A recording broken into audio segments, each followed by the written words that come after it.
Hey, it's me, Liam Worldwide. So I'm here with Starting Point, and I'm going to tell you a little bit about myself and how I got into wrestling.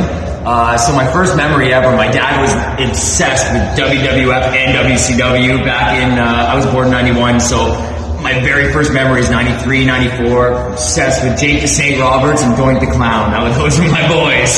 And as I grew up, in about 97, 98, I started becoming obsessed with Stone Cold. Got the magazines with him flipping everyone off on the front. Mom didn't like that, but hey, I got him anyways. I have two older brothers, so we were always into the wrestling.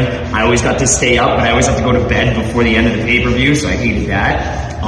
But you know, it was one of those things that it's always been a passion for me. So when it was probably 2014, I messaged Rob Fuego. I said, you know, I'd love to get into training. He still had Squared Circle at that time. But then I got a job offer for Australia. So I went over to Australia. I worked I'm a massage therapist, so I worked as a massage therapist at a sports clinic there. When I came back, I messaged him. He said, unfortunately, the school is closed down, but if you want to come help set up some rings, we'll give it a go. So my very first time ever stepping foot into a wrestling ring was on the front lawn of Will White. He was doing Crosnomania. So we set up the ring. I did some training with Maybach Beta. We got in there, did some rolling around, some bumps, classic. And there was a man who trained with us named Zeki. He was like, I'm going to Lance Storm next year. So I said, you know what? Let's do this.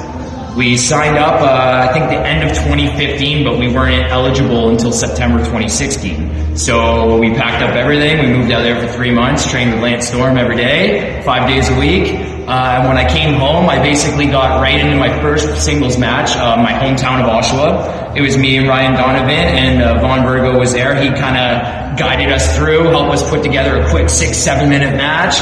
Went over great, crowd loved it, everybody loved it. And honestly, since then, it's one of those things I just love to entertain. I love to get in the ring, I love to roll around, and if I can get a reaction out of people, whether I'm heel, face, good, bad, doesn't matter, I'm getting that reaction. So it's always been a passion of mine to just entertain, get in there and put it all on the line no matter what the circumstance is. So I owe a lot to Fuego, Lance Storm for really getting me in there, and ever since then, that was my starting point.